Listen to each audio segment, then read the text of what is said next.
Okay, we're going into the draft where Blacklist International, they'll be having the first pick and Incendio the second pick, and we're starting with a Fanny band. Still with the prominent bands here from both teams, Blacklist International. Showing, yeah, we know TNZ, we know you like the Assassins, so let's ban out that Fanny. Franco bands come through again, targeting Venus's hero. Now that is also, I guess, well, not Venus's hero, but on the other side, Incendio, rather. Let's talk about the styles.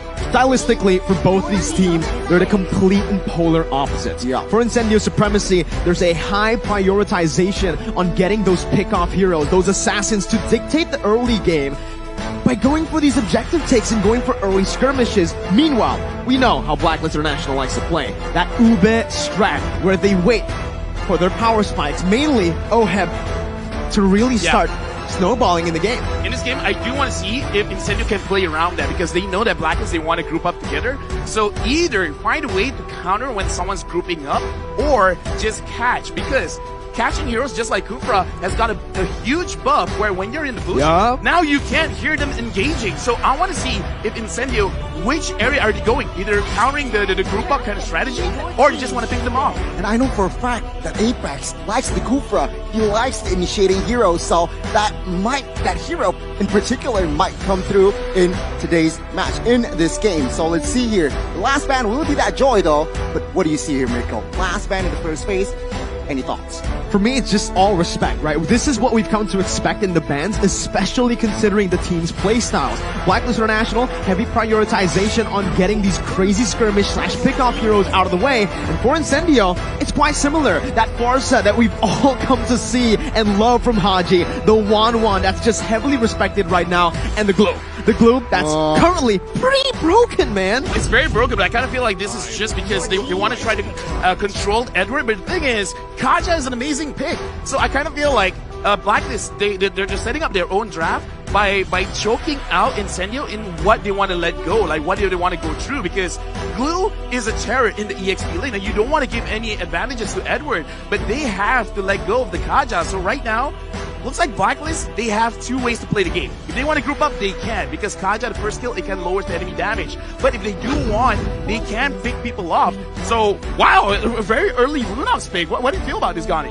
Lunox, a very strong mid to late game hero. So I guess Incendio, what they're trying to do is trying to find the good, solid early game to get more items for that Lunox. To add to that, they add another physical attack hero here in that Beatrix. So I like it. It's quite balanced, magical, and physical. So let's see the response from Blacklist. In that department, I'll have to agree. But looking at it now, they picked up both of their carries, which are now very susceptible to the counters coming in for Blacklist International. They opt to go for a carry and a Valentina. Two heroes that we've seen before from Blacklist. Both flexible. And that's the thing right now. Carry. Is it going to go to the gold lane or the jungle? Valentina, mid or jungle? Yeah, okay. Very, very interesting. So I want to say Incendio looks like they're securing their win conditions first, because they're highly prioritizing the damage dealers, right? Where usually you see the second pick being the one countering the draft, but right now Blacklist International, they're setting up a potential counter for whatever Incendio wants to put up, because Carry is amazing in his clash because of the changes of the corrosion side as well as the golden staff, and picking it up early, it kind of forces Incendio to not pick tanky heroes. You will not survive. You will not survive. I kind of feel like they take it away, because like you said, it can't go to the jungle, it can't go to the gold lane. So being a flex pick in the first 3 picks is a very huge play for Blacklist. Well, again, Incendio here. I feel like this Atlas pick is really bold, realizing that they have already Valentina on the opposition. So that Fatal Links could be stolen away. Let's see though. I feel like in the banning phase, Diggy Ban should come through. Yes, straight away. Now, Blacklist, what are they going to target here? Are they going to target the XP or perhaps the jungler? Well, right now, it's exactly how LaFelt put it, right? They're already setting up their win condition, which is currently just team fight. They want to go for those team fights, and the Atlas provides a little bit more for that engage. to really set up for the damage output being given out by both the Beatrix and the Lunox. Thing is, they banned out the digging, sure, but like you mentioned, that Valentina is going to cause some problems if Incendio Supremacy don't respect that. You can already see, again, the signature Estes pick being banned out by Incendio right now as, hey, they want a team fight. They don't want to meet up against a sustainable hero in the Estes. But it's time for Blacklist International to go for their final ban. Still, right now you can see they're trying to nail the jungler down for Incendio Supremacy with the Hayabusa 2. That's 3 jungle assassin bans. I think everyone knows here that TNZ likes to play the assassins, and that is also why Blacklist International, they opt for a assassin bans twice in the second phase. Now though, Incendio taking their time in the first phase or the second phase, I personally feel they should pile more towards the XP. Lapu Lapu is available, but no, they opt for that Youth Song perhaps to catch that carry, you know, more easily. A Yuzong that is definitely a matchup that is somewhat nightmaric for Blacklist International. This was the Yuzong, well, not the exact same Yuzong, but the pick that really gave them a whole lot of trouble. Yeah, this Yu Zong pick is almost like forced because looking at the meta right now, if you just let the marksman do whatever they want, then it's GG, man. Yep. It's a complete nightmare. So I love the Yu Zong pick because even Blacklist International, they're kind of letting Incendio know we can't handle backline divers because most probably this Kaja is going to be a roam Kaja and you can only catch one. So if you can force out the ult very, very early, then everyone else can go in, and they're picking up the Benedetto right now for Edwin, and they're picking up the Kadita. And here's the thing, I heard that the Kadita is actually one of the top picks just because of the way that she can actually put pressure on the map, really making it so that whatever your win condition is, you want to play early, you want to play in mid games, like, no. Going up against Kadita, forget about it. You're not going to be able to execute. I mean, to add to that, right, Rafael, Miracle, take a look at the composition. Crowd control, they have the Divine Judgment, they have Kadita, massive, huge crowd control. Plus, to add to that, they have Valentina that can take the Fatal Links away. So, crowd control, it looks like Blacklist, they want to team fight here, especially after level 4. All they are going to look for is team fight. Whoa, but Incendio responds. What? That's Guinevere. That's most probably going to the jungle. Wait. We're swinging the stops. Okay. And yes, it is TNZ in the jungle. Okay. And Wise is bringing out that Valentina in the jungle. Here's the thing, right? Here's the thing, because there are changes in the items as well. Where right now basic attacks is looking very, very strong, right? So giving Guinevere that kind of buff, like it's not a direct buff. It's like I don't know what to call it, right? But you're buffing one thing and then you just subsequently buffing the other. It's a chain. Thing. So this is gonna be interesting. I haven't heard about this Guinevere pick. In the jungle, right? We saw it. Wise was actually playing it back then in Season 10 of MPLPH. He got inspired. And right now, Incendio Supremacy with their dive composition up against Blacklist International's comp, which has a bit of everything. They have pick, they can team fight, they can front and back, and they can also dive. So, right now, I just want to ask you, LaFell, before we get into the Land of Dawn, who do you like better from the drafts? In terms of the drafts, I gotta go for Blacklist because it's a very safe draft, right? Because it's easy to execute, and yeah. 5 seconds till the end. Well, ladies and gentlemen, it's time to dive into the Land of Dawn for game number 1. The opening of the M4 World Championships with Blacklist International on the blue side and Incendio Supremacy on the red side. I mean, in hindsight, I thought Blacklist was the only team that wants a team fight, but now I got a better closer look. Incendio, they have the Atlas, they have the Youth Song, they have the Beatrix. I mean, they are also looking for a team fight. Oh, they have information that Wise has used the Retribution. Will they take advantage of that? Right now, actually looking at a game, I want to see which one will hit their power spike first and when is that going to be. Because in terms of level 4, in terms of timing, I want to see if they do want to get the level 2 turtle. And if Incendio wants to do that, they kind of have to put Apex to the EXP lane a little bit just to absorb like at least one wave so that you can get that level 4 on the Atlas quickly. TNT getting the knockup already. Venus going to be taken low. Flickering out right now as Incendio had complete control of that mid lane. It is going to be the Lethal Wanderer. Picked up by Wise, picks up the Fatal Links as well. Wise looking for it, jumps in by 2 members, bring it back for the combo to come in to pick up first blood around Blacklist International strike first. Oh my god, Incendio, they're caught Yeah, a good initiation from, of course, the Valentina Wise there. And yeah, they have to pay the price now. TNZ, taking down once. What do you think, Lafel? Rotations, they're going to be late. Okay, in terms of rotations, Incendio, what they looked like they were trying to do is they were trying to control mid and trying to transition that into the jungle. But Wise was right because at level 4, he basically has a different kind of dimension that you can't play the Valentina. And that's kind of a mistake because you already saw the Valentina first, then you chose to pick up the Atlas. But I like that Blacklist, they were playing like reactionary, like, oh, you want to play in this area? Let's go, bro. I can do that too. Remember, the carry. He wants to farm as much as possible in the early game. But take a look at this. The space that Blacklist has created, it will be a free turtle in the first 2 minutes. They wasted no time, and that's the turtle slain by Secret Lab. You can already see it here. Blacklist International getting that early control. This is what we've been talking about. When they get to group up and when Oheb is able to clear his lane faster, they go and they group up in towards the mid lane. We're now Wise. He's going to try to take Rosa's ultimate here. Again, it's super flexible for Blacklist International, and they can control the tempo. There's no real need to look for any skirmishes, but they are going to be looking for something in the XP lane. Alien instantly with the Black Dragon form, canceling out the Divine Judgment and getting out. Yeah, right now, looking at how Blacklist is playing, I like that you brought up the tempo because this is what they are doing because they caught Incendio in their mistake of the rotation in mid. So right now, they're trying to force it out on the side lanes, trying to make it so that they're wasting their ult. And right now, looking at this kind of situation, they're just making it so that Incendio, they can't fight. Yeah, the way I see it, Incendio, they need to be careful. They cannot be driven by the tempo that Blacklist has established here. They need to find their own pace. They need to find their own tempo because Blacklist, take a look already. They are leading in rotations and as well as space. Perhaps a gang top side might occur here. Let's see. We'll see. TNZ, though, jumps in. Perfect movement there from Haji to get out. And in that XP lane, like you mentioned, Alien's going to be caught. Wise picks up a kill, and that's 2 on the board for the Filipino champions. Blacklist International now controlling that XP lane, and even the gold lane with a gank here. Sunshine going to be picked off, and Incendio Supremacy currently are getting outclassed with Venus, getting brought back to the team. That's finally a trade back towards Incendio. I mean, take a look at the spells here. 2 Petrifies with a lot of CC. Blacklist, they're ready to party, but take a look at TNZ.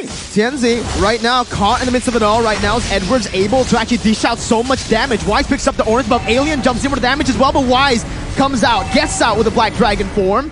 Edward is not really going to be at risk of dying here unless that damage comes in. Edward looks for the Petrify, will fall to the hands of Rosa, and it gives that turtle control back to Incendio. Incendio. 2 things I do want to say because we brought it out where Blacklist, they've already won that small skirmish in mid and they transitioned to both the EXP as well as the gold lane. So right now they're playing textbook, but they made a mistake where they tried to overcommit going into the jungle of Incendio, and they got to be careful. And speaking of careful, Sunshine has sat down.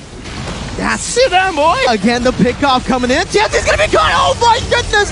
It's a perfect combination of skills to punish Incendio. TNZ's still able to back off. Alien jumps in. A very good counter engage, but it's gonna be turned back around again. Edward running from the hills. Rosa picking up the kill back again to trade it and to finally get that even trade. Wise still trying to dish out some more damage, but Apex 47 is gonna be caught, forced to flicker out, and Blacklist International still maintaining that lead in the 5th minute. Incendio, they managed to get a slight compensation there, taking down a member in Edward, but Incendio, they cannot do much. Now, emblem-wise here, anything significant, Lafel? The only significant thing is that TNZ is actually focusing on the cooldown reduction for the emblem. So it looks like the main idea was actually to kind of like snowball with this Greenfer pick, but because they lost that initial skirmish, it kind of puts them a little bit in the back foot. And speaking of which, right now, I do want to talk about the goalie because with Blacklist 2.5k ahead, Oheb, he's just putting a like he's shutting this game down because at the point Incendio, it looks like they can come back. I think this carry is just going to pop off and it's going to be game over. Yeah, I mean, you're right. Take a look at the items here. Talking about carry, DHS has built, Corrosion Scythe is next. So expect a lot of movement speed, but take a look at the maneuvers in the mid side. A good offense, but a better defense, it seems like. Taking a look at the items as well. What do you see? No, honestly, for me, it's very interesting that Alien, he's not really prioritizing on spell them just yet. He wants the Hunter Strike so that even if he dies, it's totally fine as long as he can get a kill. And I feel like this is a good idea. If you're behind, try to get kills, try to slow down the game. That's great. And speaking of which, oh my Venus got caught. That's the pickup that Incendio wants to look for. They're looking for the skirmishes already, and Wise is forced to back up. We can already see the positioning coming in as Incendio tries to get the mid-control. Petrify with the final blow popped in by Edward. No real follow-up. Haji's gonna jump in for Apex. Finds the Fatal Links onto 2 members. Edward running for the hills, getting dished out by the damage coming from Alien as Sunshine gets the damage on towards Haji. Oh, head right for the hills. He's gonna fall, and it's a 3-4-0 for Incendio supremacy. Venus jumping in, looking for the Divine Judgment, but will not be able to find it. Incendio equalize with a massive team fight going in their favor. Amazing, amazing execution. Now, the turtle fight here. Oh my Venus still opening up the map, but it seems like the turtle will be comfortably taken by TNZ. No casualties earlier, but man, Incendio, what a response. Wow. Yeah, I just gotta say, right? Because we see the shift in tempo. Yeah. Once we see they completed one item, one of their core items, they're like, yeah, let's fight it out. And I kind of feel like this is showing the growth of Incendio. It's like, we're not gonna force fights. We're gonna fight when we have the items, and TNZ goes in. What a read by TNZ. Just going full Chad mode there, jumping into the bush. But yeah, I like what you mentioned. They picked up the damage dealers first pick, right? Those were the 2 first picks for Incendio, and they know exactly how to play this composition. Rosa, Sunshine, they were just waiting to get those item power spikes. Despite Sunshine being caught off early, he's still able to actually get those items right on time for that crazy skirmish. Take a look at Rosa, 304 stats. So as a Lunox, that's what you want, right? That's amazing. Number 8. Perhaps on his way to 3rd item. And of course, Blacklist, they felt this Oh My Venus could not face check as much as he wants now. That Lunox going to deal a lot of damage. Just one small point I want to bring up as well, where for Incendio, Sunshine over here, every single time there's a fight, he uses the Bandit's Rage. So it looks like it's an interesting way of playing the Beatrix, and it does show that they want to group up together and they want to play team fight. So they're kind of like challenging Blacklist, like, you want to ube? Ube ahead. I'm going to drop bombs on your head. Ooh, I like that. Thank you. It rhymes, man. Oh, I love your rhymes. I try. Rapper LaFound, but man, again, I agree with you. There's so much CC, there's so much AoE damage coming in from Incendio that it kind of forces Blacklist International to split up in these fights. And guess what? That's not what they want to do. Blacklist International with their signature Ube, they want to stick together. That's the thing. Looking at their composition right now, it feels like it isn't a full Ube comp. It's a composition right now that's a bit more flexible. And because of that, right now they are actually losing out in the Lord control in the 9th minute of the game. Take a look outside though. Alien, Black Dragonfall popped here. 3-on-1.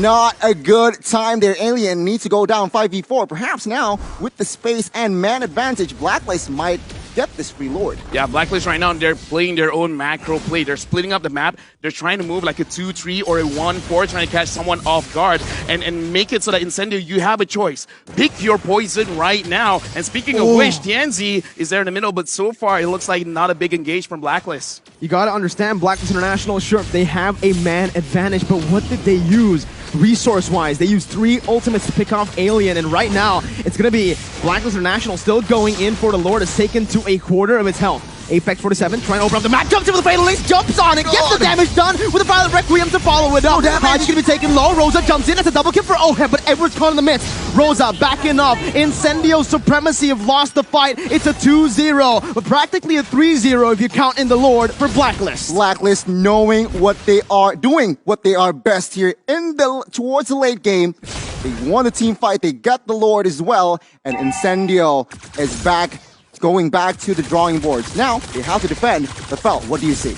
Honestly, it was quite unfortunate because that was a very good setup by Apex 47, but it looks like Apex as well as TNZ, they weren't on the same page, because if he actually knocks them up and gets that chain CC, it would have been great. Let's look at the instant replay to see a great engage by Apex, but look at where TNZ lands. He did not hit the other 2 members, and because of that, they could not chain the CC. They couldn't actually put out the damage that they wanted to put out. So it's a small mistake, but at 11 minutes, it is a big mistake. Big shout out to Oheb, man. He just read Apex 47 like an open book. he moved back right on time. And to add on to that, even if he got caught, still had that Purify. Yeah, I mean, he did not use that Purify, but now, with the offense here, Blacklist will take all the tier 2s, munching on the mid, and will surely take the top side as well. The question is, how many base turrets will fall here? That's a big question right now, as we are going to see Apex 47 already opening up the map once again. Venus jumping in with a flicker, not able to find Alien. It's still Incendio, actually micromanaging the waves really, really well. No base turrets gone, to answer your question. Yeah, right now I kind of feel like Incendio, they have no choice but to kind of be a little bit patient, because right now I kind of feel like Rosa as well as Sunshine, they have enough damage. They just need a proper setup. And in terms of proper setup, you shouted out Oheb. If they can catch him, that's great. But it's easier said than done. But oh my Venus, it's all for them. That's all the damage popped in, and the backline's completely going to be obstructed here by Blacklist International. Oheb free hitting his alien's going to be bursted down. Oh my Rosa God. getting caught in the fatal what? links as Genzi's the only man left standing. Blacklist International, they take no prisoners. They take Incendio Supremacy out with a wipeout, 5 for 2, and they look for the base to end the opener for the M4 World Championship, topping their group for now. Blacklist International strikes first. 12 minutes is all they took to take the game. One mistake, they went all in towards Venus. That's not a good resource to put in, LaFell. Yeah, but anyway, congratulations to our defending champions winning the very first game of M4 here in Jakarta. And it really shows, like, even though, yeah, they won, but I gotta say, man, Incendio, that was a very good showing. Very good showing. It's just like one or two mistakes. It was impressive. It's just like one or two mistakes.